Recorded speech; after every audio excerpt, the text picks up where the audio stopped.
Can I bring Michael in on that? Because a lot of people in Ireland would say, I'm a Catholic, and there may be varying degrees of how committed they are to that. But there's no such thing as a value-neutral society, no such thing as value-neutral politics. You know, you bring the common good, your values to everything.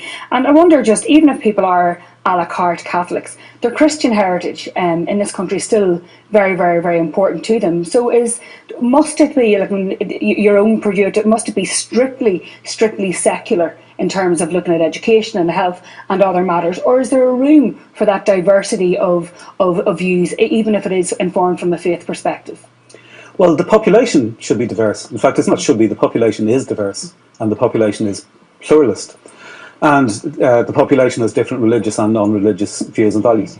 Now, in order to equally respect the freedom of conscience of everybody, whether they're religious or non-religious or whatever religion they may be, the state should remain neutral on those issues. So the distinction is we should have a secular state for a pluralist people.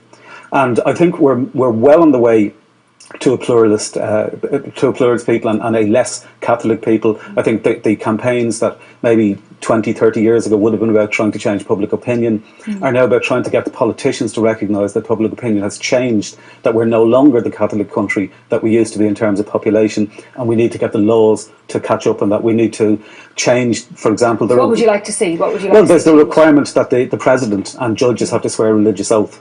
That prevents a conscientious atheist from taking up those offices. Eamon Gilmore, just a couple of weeks ago, and who has openly said that he doesn't believe in God, was constitutionally obliged to swear an oath to a God that he doesn't believe in order to take his place in the Council of State. That's outrageous. Can you imagine if a religious person in Ireland had to swear an oath that there was no God in order to take up a place in public office? Religions have explicit exemptions from our equality laws. They're allowed to discriminate on religious grounds in ways that nobody else is allowed to. The Catholic Church still runs 90% of the primary schools, and they run it using an integrated Catholic curriculum where the ethos is spread throughout the whole day. So in practice you can't even vindicate your constitutional right to opt your child out of religious education. We don't have a healthcare system, as the abortion issue has shown. We don't have a healthcare system that's based on the medical needs of patients.